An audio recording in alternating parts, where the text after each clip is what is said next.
welcome to In the Strike Zone. I'm your host, Sean Grassi, and I'm joined with John Winna-Flynn. And we are happy to be in playoff season finally. We've got 10 amazing teams who have taken a long journey into this. And tonight we start off with Toronto versus Baltimore. Tillman versus Stroman. Who do you think is going to win tonight, Johnny? And this is a very good matchup between two teams that have power-hitting players all around. You can start with Toronto with guys like Josh Donaldson, Jose Bautista, Edwin Encarnacion. And then you have a Baltimore Orioles team that has had 5 players to 25 or more home runs, led by Mark Trumbo, who's Major League leading 47 home runs.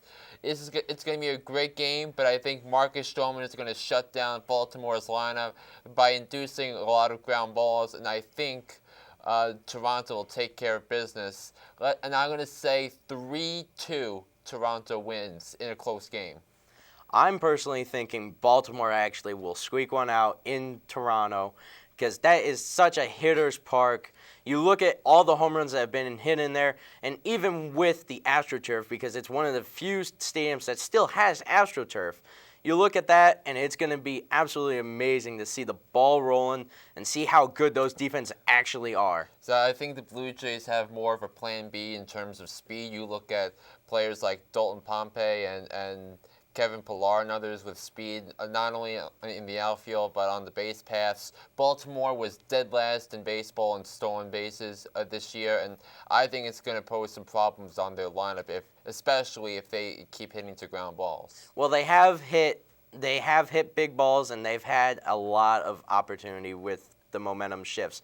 But at the same time, we have seen teams that try to play small ball and have not succeeded in the World Series. I'm not saying that happened with the 2015 Royals, but at the same time, you need that big bat explosion for that momentum shift in order to rattle the pitcher. So if Baltimore wants to play small ball with Buck Showalter, they have no chance tonight. All right, I'm saying Baltimore definitely wins. I'm saying it's going to be 3-2, like your score, Johnny, but it's going to be in Baltimore's favor.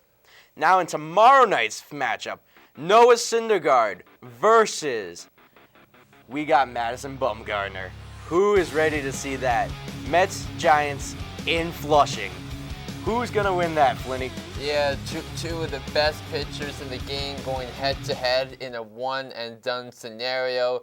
Noah Syndergaard, Madison Bumgarner, fantastic all season, and believe it or not, with all of the Mets' injuries, with Matt Harvey, Jacob deGrom, and Steven Matz, that Noah Syndergaard has flown under the radar in the second half, and you have to give him and Rene Rivera a lot of credit for pairing up as an effective pitcher-catcher duo, as Syndergaard has had problems stealing bases, but I think when we see these two teams with the way they've been going in the second half, I think the Mets have the momentum. I think they have more of a balance than San Francisco does. And I think with the raucous crowd at Citi Field, give me Noah Syndergaard and the New York Mets over the three-time world champion Giants in the last 6 or 7 years. I think Noah Syndergaard gets the job done on Wednesday night. I'm thinking even year, it's Giants' year to win this. Stop it. Not all the way. They're at least it. winning tonight. That injury bug has plagued the Mets. You have to admit that. Because you look at that Mets rotation, they're down to Noah Syndergaard. Don't get me wrong, great talent, but at the same time, you've blown out 3 young arms. They're out for the playoffs. You also have Bartolo Colon. You have 2 young guys, Robert Gsellman and Seth Lugo, who have been fantastic for the Mets, and they probably would not have been in the wild card game tonight without them. You're going to put 2 young rookies. You were lucky to have 3 rookies never been to the playoffs before. And a Matt Harvey that's never been to the playoffs before. You were lucky to have 4 inexperienced players go to the World Series. You think you're going to do that again against a Giants in an even year, who's fully healthy and has caught their stride in September to get back into the wild card and get into the playoffs. Remember the farm system. I'm not downing it, but at the same time, I'm going with that even year. 4-1 Giants. Yeah, my score is 2-0, and with Syndergaard, 8 innings, no runs, 10 strikeouts. Interesting. Now that you know who we think is going to win the wild card series, let's go to the divisional. We've got incredible 2 versus 3s. Starting in the National League, we got the Dodgers and we got the Nationals. Nationals, I personally think, might catch the Washington sickness. They'll get to the playoffs, but they won't go any farther. I think the Dodgers win the series 3 out of 5. I say it goes to full 5, but the Dodgers are winning with that balanced young lineup. Kershaw's going to get that monkey off his back like Steve Young did, and they're going to go into the championship series. 2 words for you. Max Scherzer. Put him on for game 1, put him on for game 5, and all the Nats have to do is find a way to beat the Dodgers, and you see the way the Giants swept the Dodgers over the weekend. But granted, the Dodgers were resting up for the National Series, but they had a chance at home field advantage, and they did not get home field advantage. But at the same time, even though the Nationals are injury-ridden with Dana Murphy and Wilson Ramos and Steven Strasburg out, I still think Max Scherzer dominates the series and gets 2 of the 3 wins the Nationals need. They'll patch the other one in L.A. You lost your signal caller for not only pitches, but also for the defense. How are you going to say that the Nationals are going to have at least 3 wins in this series? Because Wilson Ramos, give the person with the pads, the person back in the old days where they would call them the idiots with pads because they weren't fully players in their eyes. You have to give a lot of credit of how smart they are, how to manage the game, and how much they're going to work that innings. Because it's not just the pitcher throwing the ball, it's the catcher calling the pitch for the pitcher and be able to set up the defense how he thinks the pitch will react. It takes a lot for the catcher. And having Chooch being back there for the Dodgers, along with a young rookie, will balance it out. Having a young defense, having a resurgent Yasiel Puig, who going down to the minors helped him get ready for this playoffs. I'm saying Dodgers are winning. It's a clear cut looking at that because injury bug has shown that it is hard to win in the playoffs when you're injured.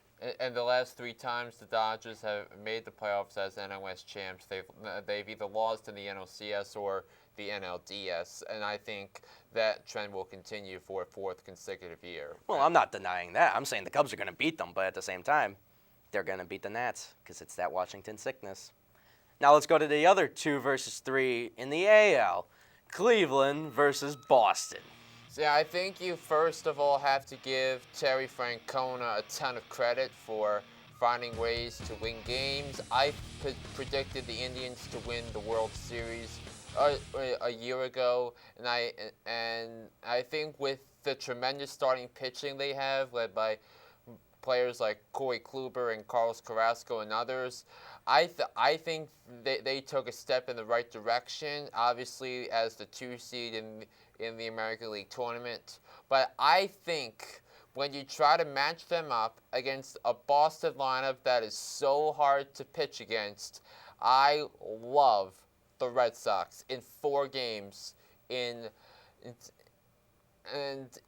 going to be a good series, but I love the Red Sox in this one because it's Big Papi's farewell, and I think the team's gonna rally around Big Papi, and boom. I'm going to agree Boston with those killer bees. Those young rookies have helped David Ortiz get to the playoffs in his farewell season. Because you look at the farewell season that the Mariano Rivera had and what Big Papi is having, it's a completely tale of 2 different stories. Tons of respect between everyone, but at the same time, you look at the difference in who they have on that team. They have young, willing to play guys who are going to build a franchise around. And that's what's going to help them get past Cleveland. Don't get me wrong, Cleveland will get back to the playoffs and possibly win one in the next 5 years. But Boston's winning this series in 5. Now let's go on to the 1 seeds facing these wild cards. I've got the Giants going against the Cubbies. You've got the Mets versus the Cubbies. Yeah, and earlier today the rosters came out and the rotation assignments have been issued for the Cubs in the series. We got John Lester going Game 1 and Kyle Hendricks going Game 2. Next sentence, Jake Arrieta at Citi Field. That's a problem. That's a big problem for the Chicago Cubs. The last 2 times Arrieta has pitched at Citi Field, he had a lot of hard hit balls hit against him, the long ball especially. But when you see a Mets lineup that now has Jose Reyes and Asdrubal Cabrera and Yoenis Cespedes at the top 3 of the order, they can wreak havoc on Arrieta in Game 3, and they also came from behind to beat Lackey back at the end of June in their 4-game set at Citi Field. And all the Mets have to do, Sean, is steal one of those 2 games. And on the road, they did it last year against the Dodgers. They did it in '99 against the Arizona Diamondbacks. I think the Mets find a way to split in Chicago and then come to Citi Field to win 3 and 4. I'm going with Chicago. Because how many times have we seen a well-balanced lineup and the heart of the order, the 3, the cleanup, and 5 are producing a lot of runs, especially in the Rizzo company. Chris Bryant and Anthony Rizzo. Look at those guys batting .300, getting 40 home runs and over 100 ribbies each. That is production at its soul hardest, and you have that great pitching. Yes, have they had problems in the Citi Field when it came to last year's playoffs? But at the same time, this is a 1 year removed from that. So I'm saying they'll have success no matter if it's your Mets or my predicted Giants. If the Giants win the wild card game, I think the Cubs are going to sweep the Giants. I totally agree on that. I totally see that because, yeah, it's an even year, but hey, curses are meant to be broken. Now let's go to the AL. We got Texas versus my predicted Orioles and your predicted Blue Jays. Yeah, and this is a rematch of the 2015 American League Division Series with all of their action, especially in that 5th game where with the wild 7th inning capped off by Jose Bautista's 3-run home run and the emphatic bat flip. But I think the Texas Rangers have the 1-2 punch this year that they did not have last year when Yu Darvish was recovering from Tommy John surgery. Now that Darvish is back, striking out hitters galore, I think they have the 1-2 punch they need to knock out the Jays. I say Texas wins in 5 because they have home field advantage. First, how many brawls do you think we're going to get in that between Bautista and Odor? Probably about a couple, maybe. And it's probably an overstatement, but I think fans of both teams know about these. Oh yeah, you think Odor is going to get more money from any more fights? Maybe a movie contract? Yeah, he knows how to start fights, all right. Rocky 7. But I'm honestly saying the Rangers beat the Orioles because you look at that clear cut. Yu Darvish has a great talent. Cole Hamels, very well experienced in the playoffs. And that lineup is very dangerous. Even though they lost Prince Fielder, there is still a lot of danger in that Rangers lineup that not even Baltimore can overcome. I'm saying Rangers in 4. See, and I think the one thing that distinguishes the Rangers from the Blue Jays is the amount of 1-run games they've won or 2-run games. They have baseball's best record in 1-run games this season, and I think when you have a bullpen which is capped off by Sam Dyson, the former Blue Jay and the former Miami Marlin, I think They have the bullpen to shut down Toronto's hitters that they did not have in years past. And I totally agree because you look at that one game record, or not one game record, but that one run record of how many games you've won. That is definitely going to be the factor because, like in football, when you're fighting for those yards that maybe you only get 1 or 2 yards a carry, but if you're one of those players that's your job, you got to put in the grit, and that Rangers team can put in the grit, which is going to be interesting for our ALCS. Boston, Texas. Wow, this is going to be great. And you have to think about the Rangers' experience. They have two 35-plus-year-old veterans still producing with Carlos Beltran and Adrian Beltre in the meat of that lineup. You have to think about other big producers like Rougned Odor, who had 33 home runs to lead the entire team with 88 runs batted in. He played like an MVP at times this season. But still, like I said earlier, the Boston Red Sox lineup is just too good, and they are far and away the best in baseball, 1-9. Let's face it, it's not going to be 2011. It's definitely not going to be 2011. The Boston Red Sox are going to go back to the series for another time in 3 years. I am saying Boston wins that series in 6 because of the Killer Bees, a dominant bullpen that's going to come through for them in the playoff time, and the fact that the Rangers, this is not their time just yet. I'm sorry, Ranger fans, but you're going to have to go without seeing a World Series ring for another year. Now let's head over to the NLCS, where it's Cubbies versus the Dodgers for you. That's up for you.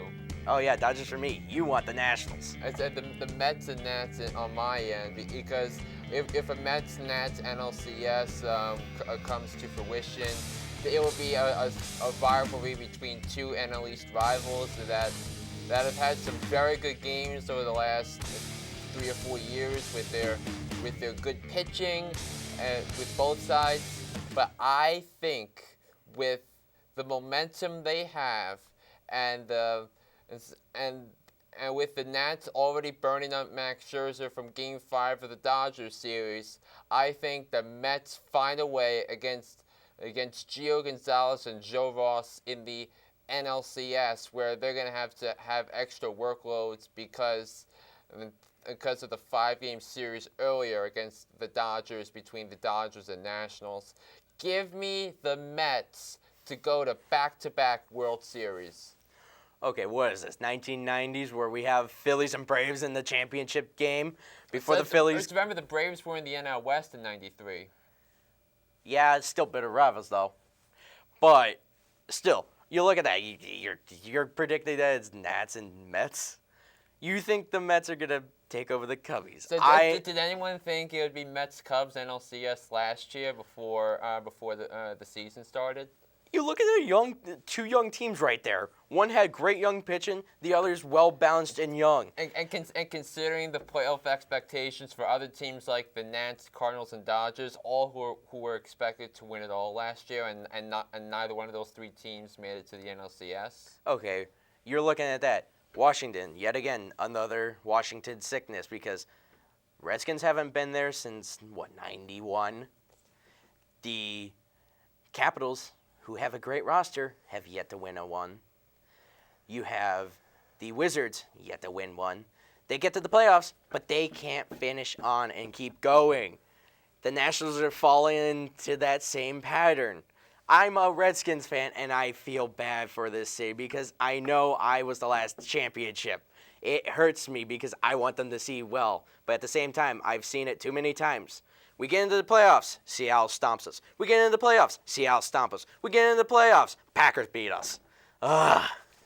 But that's why I'm saying it's Cubbies, Dodgers, historic franchises who on the one hand have playoff experience with the Dodgers and too many heartbreaks for the Cubbies, but at the same time, I'm saying Cubbies win because it's a well more balanced team than the Dodgers. and they are going to win it in 6 in Wrigley. Yes, and I think the biggest obstacle, I don't think the Cubs wouldn't have any obstacles unless they were playing the Mets. But I think the Mets have the mismatches against the Cubs. But if it was to be a Cubs-Dodgers NLCS, I'd roll with the Cubs. All right, now we get to the big daddy of them all. My Cubs, your Mets versus our Red Sox. Who you got, Johnny? Yeah, and no matter how much the Mets would seem underdogs, and no matter how much your Cubs would be would be the loves of sports, haven't won a championship since 1908, Big Papi will go out with one more championship. Give me the Red Sox in 7 against the Mets because of the home field. And don't forget, in 23 of the last 29 World Series champions who had home field advantage in the World Series. So, because remember, that All-Star game is so important, and I think it's going to pay off for the Red Sox in Game 7. That's why the All-Star game is the best All-Star game to ever have. Because there's meaning behind it. Take notes, NFL. That's why the All-Star game is popular. But I would love to see Papi get that 4th ring. If he wasn't going out, I would love to see him get maybe one more step to get that 5th. And it's like, who had the better career, Jeter or Ortiz? But having 4, not many players say that. Montana, Bradshaw, Brady. Look at them. Hall of Famers are guaranteed Hall of Famers. So even though I would love to see that, I am definitely saying Cubbies win in 7. Take 2 out of Fenway, and they're going to break the curse, and we're going to see champagne flying and ivy all over the place as Chicago is going to go wild. So it'd be the greatest thing that happened in Chicago since President Obama had his victory speech there in November of 2008. Or, keeping it in sports, 2005 when the White Sox took it, and that'd just be a little smear to put in. North side won it, south side collapsed.